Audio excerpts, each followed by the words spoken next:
With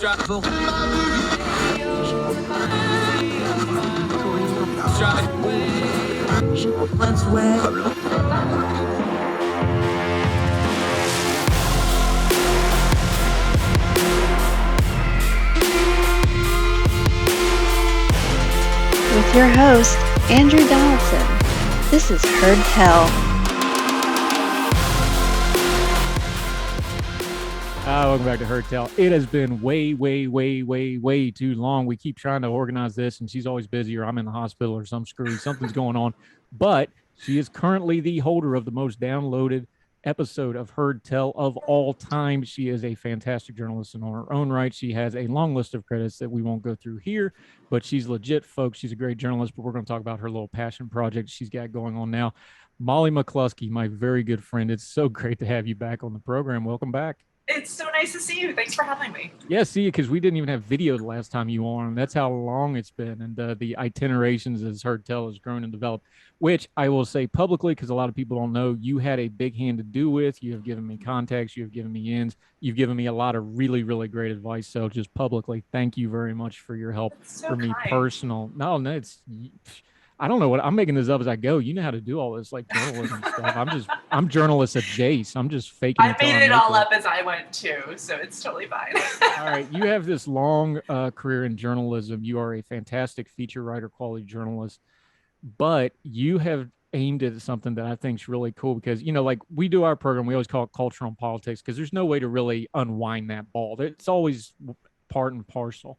You started doing this thing with Diplomatica with embassies. And the reason I love it is people's like, well, what's the big deal with embassies? It's like, hey, embassies, that's where all the espionage went down for the Cold War. That's where all the secrets are kept. These are in historic homes, if you like architecture. There's politics, there's architecture, there's current events, because every single country in the world has an embassy in the States. So if something going on in the world, something goes down the embassies, there's protests there, there's support there.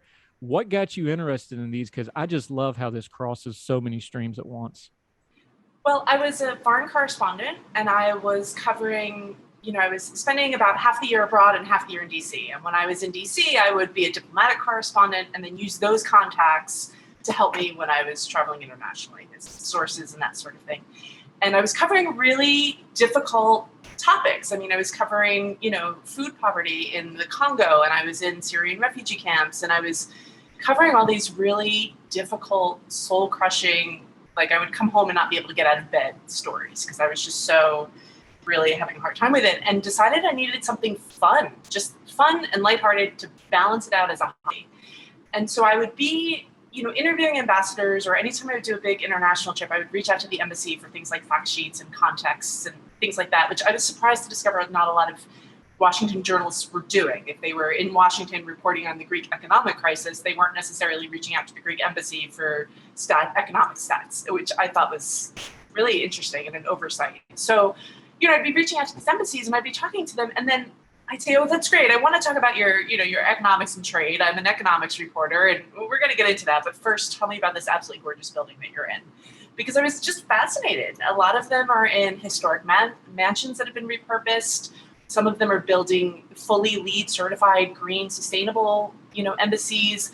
And the way that they were, living in their buildings and honoring the history of their buildings, but also making it their own culturally, was a fascinating story to me. So I started this little newsletter and thinking it would just be read by my cousins in California, and I'd have maybe 10 readers a week or a month or whenever I could get it out. And little by little, I discovered that the diplomats in DC were reading it. And then they would transfer out of Washington and unsubscribe and then resubscribe from their new posts. And then their replacements were subscribing. And so there really was an interest in this community of architecture and culture and politics that I found so interesting. Everybody else was finding so interesting as well. But it's amazing because because I lived in Europe 2 different times. I've traveled around the world. A lot of the older cities like London, like Berlin or Frankfurt, has a lot of consulates in it because it's a financial hub. They have an embassy row. It's like a street. London, you have a street, it's all the embassies are good. we have a little bit of a cluster in DC, but it's actually kind of spaced out. A lot of it's these historic properties. Then you got like the Czechs who you wrote a story about how they moved out in the woods on purpose just to get left alone. And then you have embassies switching buildings every so often. You just covered some of these. It's really a unique thing in DC how we do embassies, isn't it? It really is. There is the classic Embassy Row, and that is still the legacy address on Massachusetts Avenue for a lot of these properties. But, the French and the Germans are way out, because they have huge, massive compounds. There's a second offshoot of International Circle, which is the newer built for purpose embassies. We were just talking about them this morning. Tilden has a bunch. The Czechs, that's where the Czechs moved when it was still the forest, because it is part of the Rock Creek watershed, which is something I've been really interested in exploring, is how many of these properties are physically in, like if it wasn't for the national park boundary, these properties would be in Rock Creek Park. They'd be in a national park essentially. So, they're spread out. And keep in mind too, it's not just embassies. You said every country has an embassy in Washington, but there's embassies, there's residences, there's military attaché buildings, there's cultural centers, there's quite literally thousands. I know a country that bought up an entire floor of condos for their guests when they come to visit. That's an extra 20 properties. If you look at how many properties and how much physical space in Washington is owned by foreign governments, it's quite significant. Yeah, and then you have cities like San Francisco that has multiple consulates. Seattle's like that too because of the tech boom. It's really Dallas has a bunch of consulates all of a sudden because of thing. Atlanta's starting to get some foreign intervention. Even my native West Virginia, we have a Japanese office because we have a Toyota plant. You don't think about, the Ohio River Valley in West Virginia being a Japanese enclave, but it is because we got a Toyota factory. These, and plus, for folks that don't understand and don't really know this, maybe other than the movies, this is sovereign territory for these countries. This gets really, really complicated really, really fast. It does. So most embassies most foreign governments have their main, their biggest presence in Washington. That's where their ambassadors are. But then there's a large contingent in New York because they need UN representatives. And then most countries will set up, as you said, a consulate where their diaspora are or where there's a major economic incentive as a means of servicing that community. Keep in mind the consulates and the embassies really are businesses within countries. Yeah, and it's just fascinating how these things work. Okay, let's use an example. Your latest piece, a long-running story that keeps bubbling up. We don't want to just pick on the Catholics, though, because the Southern Baptists have their hands full with the same issue at the moment.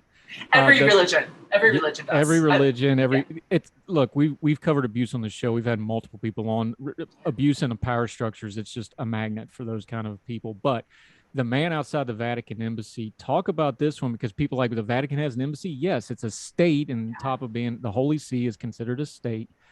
This story, it was one of those I actually read twice just because I had to stop and then reread it again. But tell the story of this man, John Wojnarowski. I hope I'm saying that right. Outside the Vatican Embassy. So John is an adult survivor of childhood sexual abuse by a Catholic priest from when he was growing up in Italy. He's Polish born, grew up in Italy, which is where the abuse happened. And then he moved to Canada for a while, worked odd jobs, and then moved to the US. And in the late 90s, when lawsuits started bubbling up against the Catholic Church, he realized, hey, I might actually have a claim. And his intention was really acknowledgement. He hadn't really discussed it. Nobody in his family knew.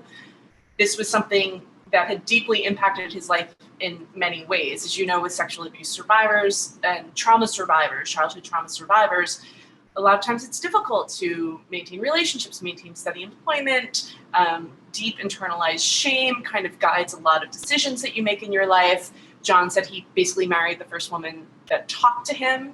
They have a very good relationship now, but they were together for 30 years, and he knows that he put her through a lot of pain because he had dealt with his own issues. So in the 90s, when these, survivors started coming forward, he went to the Catholic Church and he said, hey, I'm an abuse survivor and I need recognition and I need compensation and I need this to be a thing now that I'm talking about it and I get acknowledgement on. And, the Catholic Church, as they do with many of these cases, basically said, nope, sorry. You're this happened too long. If it happened at all, it happened too long ago. There was no way to prove that it had been abuse. I believe he was 14 at the time. I'd have to check my article, but and they said, no, you probably, if it did happen, you probably wanted it. It was consensual. And by the way, your alleged abuser is dead now, so too bad, and you're out of luck. And he basically said, yeah, you know what, that's not going to cut it for me. That's sorry. And so he lives in a suburb of Maryland that's close to Washington. And so he started coming out and protesting at the Vatican, which at the time did not have a fence. And I get into that in the story a little bit, but it was just basically an open lawn. And he would come out and he would stand on the corner and with his signs, and he had flyers made up and he would hand out the flyers. And keep in mind too, this was, pre-Spotlight at the Boston Globe, which was 2003, I think, and pre the movie. And so people, did not take it very well. And at one point he claims a cardinal spit on him as he walked by. And at one point he said that he was physically surrounded by priests and verbally accosted and threatened. And so, but he didn't stop. He came out every day for years and years and years. He's now, I believe, almost 80. And so he doesn't come out every day anymore, but he comes out a couple times a week. But this was his life. And this is 24 years that he's been doing this now. And he's a fixture in the neighborhood. But the odds of him getting any kind of justice or acknowledgement or compensation are very, very slim. It's, what struck me about this, Molly McCluskey joining us from Diplomatica Global Media. What struck me about this is we've covered a lot of protests the last couple of years, whether it's Black Lives Matter, January 6th, although that turned into a riot. Now we're finding out about all the underlying things with that. But, started as a protest. Take whatever you want. We've dealt with protests a lot the last few years. That's not what this is. This is this one guy. And it reminded me that episode that did so well of Heard Tell we talked about where you were out on the reservations. There was a part of your story about the missing women on the reservations where you had, I think it was 3 or 4 women just walking down the highway with signs protesting. And it was such a start because that's out in the middle of nowhere. Right. And it was just one of those, this is all they've got to do. So they're protesting. That's what I thought of thinking about this guy's like, this is one guy. This is so different than the media coverage or a mass movement or it's organized by social media. This is one dude since what, 97, 98, he's been doing this? 98. Yeah. This is one guy he's like, hey, this is all I can do and I'm going to do it. And he keeps doing it on a human level because you've covered big stories, you've covered small interest stories. That just struck me on a human level. How did it hit you? The thing that's so interesting about John, he's so painfully shy. I mean, he's at one point, as he was talking about his abuse with me, he stopped and apologized and censored himself because I was a woman and he wanted to be delicate and he didn't want to offend me. But the thing that's so poignant to me is that John is not trying to raise abuse of all of sexual abuse within the Catholic Church, right? That has been covered, that has been blown wide open. I mean, there was a Chilean priest arrested a couple of weeks ago for child abuse. I almost got into the different cases that are actively pending right now around the world, and it would have been a different article, right? Yeah, the bishop in Australia. There's a lot of really messy ones. And I should also say, too, so I was raised in the Catholic Church. I watched, my generation destroyed by this. Almost, at least one person in every family that I knew growing up had been assaulted by a priest. My mother had been abused by a priest when she was younger. So this was a very poignant topic for me. It's a very painful topic for me. So as I was talking to him, the thing that really struck me was he's not on a mission to unveil this worldwide. He's not on a mission to stand up for sexual assault abused victims around the world. He wants somebody to acknowledge from the church that this happened to him. He wants somebody to acknowledge and compensate him the way that he sees the gross unfairness of it all. And that was what really struck me. Yeah, Molly McCluskey, Diplomatica Global Media. It's amazing what you do with these stories because you start with these grandiose buildings and all this power, but it always comes, no matter what the story, whether it's espionage or there's a lot of lovers and things like that, and it always comes down to just good old-fashioned people stories, don't they?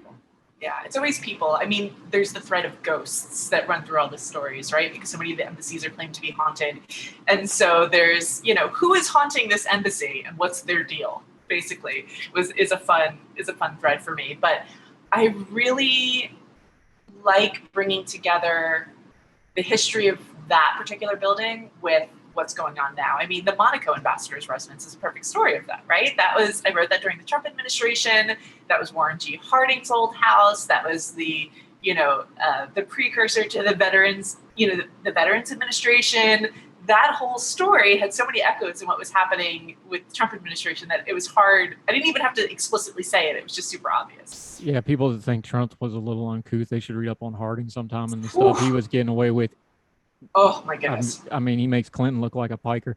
Molly McCluskey joining us. We're going to take a quick break. When we come back, we're going to take one of those particular stories right out of the headlines. Ukraine's embassy crossing a lot of streams again of history, politics, current events. We're going to get into that. The great Molly McCluskey joining us right now on Heard Tell right after the break.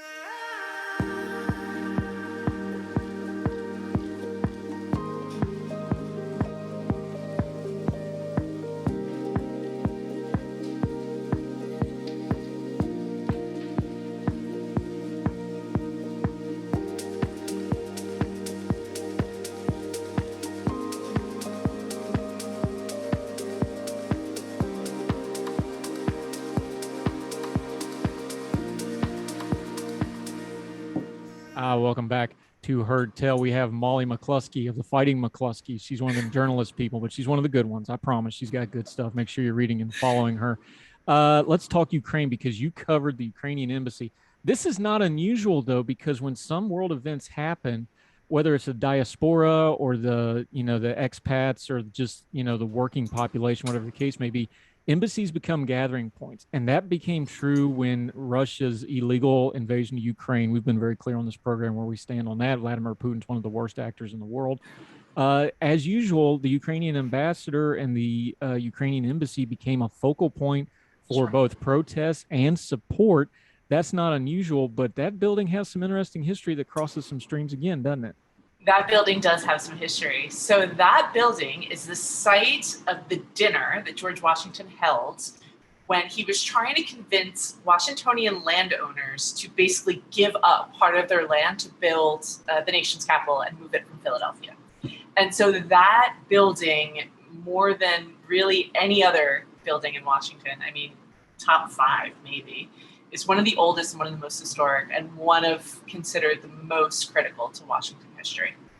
Yeah, and something our lawyer friends, one of the most important foundational legal cases, Marbury versus Madison, that for folks that don't know, that basically established the Supreme Court and judicial review, one of the most important parts of our separations of power, especially on a day like today. We're recording this on the Friday when the Dobbs decision, and yes, we're recording this as Dobbs drops on purpose so we don't have to talk about it.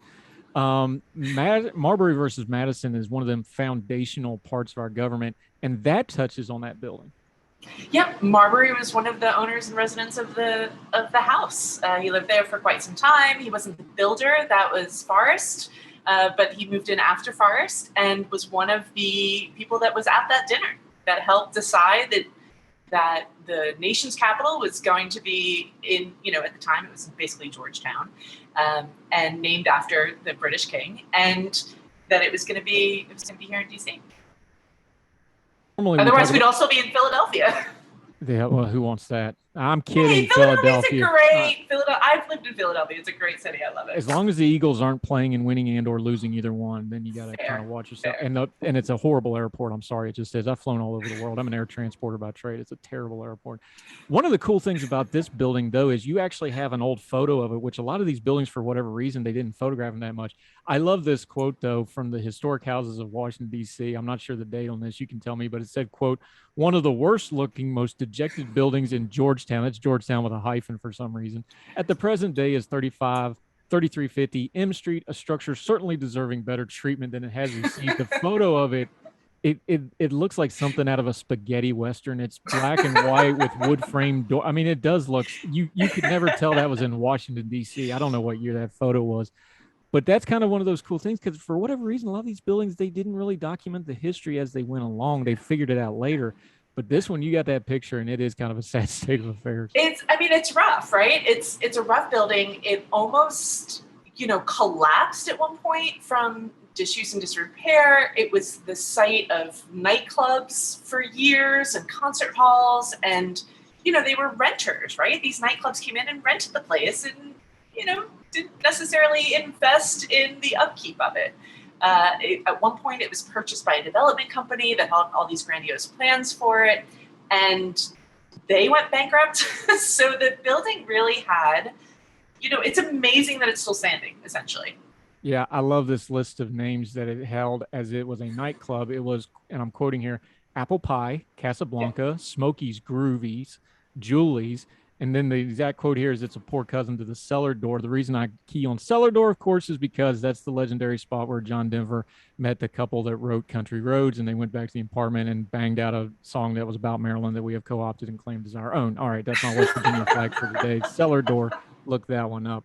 But modern day, let's bring it up to the modern.